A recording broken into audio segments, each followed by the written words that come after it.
With the Disney and Fox deal now set in stone, and it actually is happening, so we will be seeing the X-Men and the Fantastic Four cross over into the MCU very soon, probably within the next couple of years. I really wanted to do a theory on exactly how Ant-Man and the Wasp opened up the possibility of actually getting the Fantastic Four their powers. How's it going, Webheads? My name is Ryan Walsh, and welcome to Webhead, where I help you guys keep up to date with all the latest in geek entertainment. Today we're going to be geeking out about how Ant-Man and the Wasp actually opened up the big possibility of bringing the Fantastic Four within the Marvel Cinematic Universe. And I do think that the Fantastic Four are going to be the first team to actually make it within the MCU other than the X-Men, just because the X-Men were basically just done filming X-Men Dark Phoenix, and that movie's going to be coming out probably in the spring of 2019, so I don't think Marvel really wants to just jump right into a fresh reboot with that. I know they did it with Spider-Man, but that was really just when they didn't have any other options and they could just bring Spider-Man into the MCU. Oh, that was awesome. Now they have two different franchises on their hands, so I think they're going to be going ahead with the Fantastic Four because that hasn't been in theaters or had a movie since 2015, so I think it's a good time now to actually put it forward and actually make it a brand new franchise within the MCU. I do want to tell everybody right off the bat though that this video will contain spoilers for Ant-Man and the Wasp, so you have been warned, but with now Ant-Man and the Wasp already out in theaters and we know exactly what happened to Janet Van Dyne within the quantum realm and how big the quantum realm actually is going to be within the Marvel Cinematic Universe and what powers Janet Van Dyne actually came out with. They actually created a way to really introduce the Fantastic Four and give them a new origin on how they got their powers. Instead of what we've actually seen within the comic books, we see Reed, Sue, Ben, and Johnny go into space and actually get hit with cosmic rays, come crashing down to Earth, and then turn into the Fantastic Four. Now, I don't think that's the origin they're really going to be doing, just because we've seen that in the 2004 Fantastic Four movie, and I don't think that Marvel really wants to rehash the exact same origin story.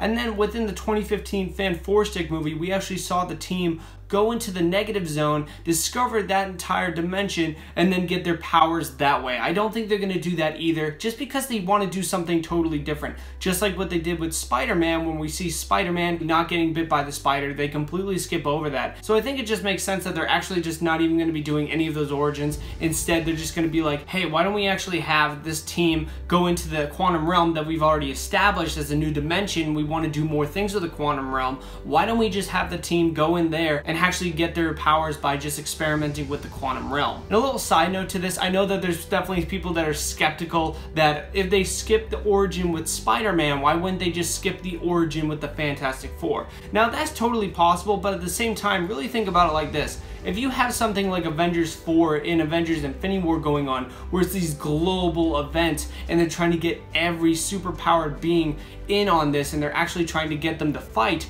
why wouldn't the Fantastic Four show their face then when they know something huge in a universe doomsday scale level? Why aren't they actually going to be participating in that? I think that's the only thing really going against that, and it just kind of debunks that they're not just going to have someone pop up that they didn't know about before, because it just doesn't make sense. If the entire Earth is going to be destroyed, don't you think everybody would step up? I personally do, so I think they're actually going a different direction with the Fantastic Four than they did with Spider-Man. And Marvel Studios has really talked about the negative zone in other dimensions that they definitely are aware of because of the Fantastic Four and just Doctor Strange and Ant-Man and all the different realms that they definitely could go into. But at the same time, Marvel has stated that they just want to work with the quantum realm and really explore what's within that world first before they go and do the negative zone or anything like that. So if you're going to be bringing the Fantastic Four in, I think the best way to do it is really just to show that they got their origins from the quantum realm. Even though during Ant-Man and the Wasp, when Janet Van Dyne came out and she basically said that what happened to her was an evolution,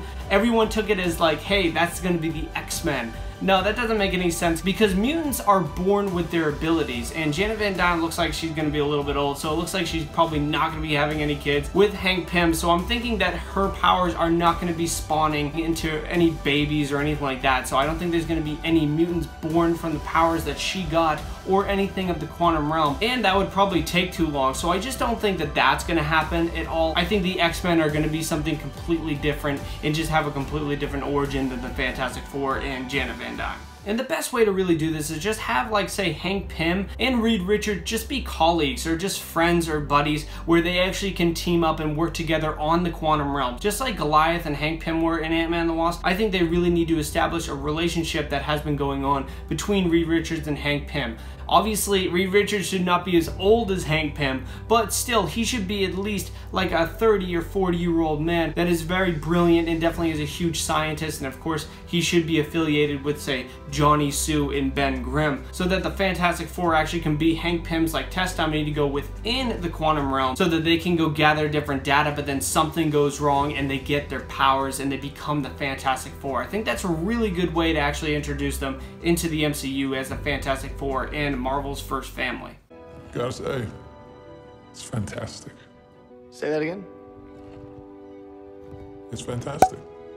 Oh, and by the way, I do not want this to happen at all, and I know that they've been doing this ever since the first 2004 Fantastic Four movie. Do not put Doctor Doom within the origin of this movie. It just doesn't work. He has a completely separate origin from the Fantastic Four. I think it's fine to develop their relationship between Fantastic Four. Maybe Reed and Victor are just old science buddies and they know of each other, but that's it. Just keep it like that. Don't actually have Doctor Doom get his powers because of Reed Richards. Just have him get his powers the way he does, where he's just a brilliant scientist and has a bunch of technology, and he also is a sorcerer. That's the best way to do it. Don't actually integrate both of their origins together because it just doesn't make any sense. Also, I don't think the Fantastic Four are the only characters to really get their origins from the quantum realm as well. I think if Marvel really expands on this, you could have certain enemies from the comic books actually get their powers from that as well, or actually are born from the quantum realm, say like a Nihilus, instead of him being born from the negative zone. Or maybe you could actually have Mole Man be in there, and that's where he gets all of his monsters, and they actually try to take over the planet with some quantum realm monsters. Because in the Marvel comic books, they really did try to expand the whole quantum realm, or the microverse of what they actually called it in the comic books.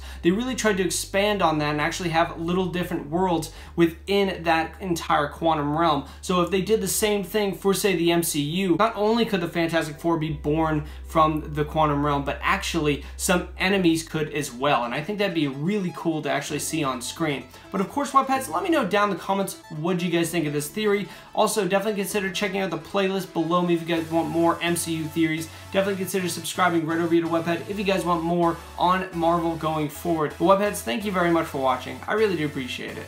Bye-bye.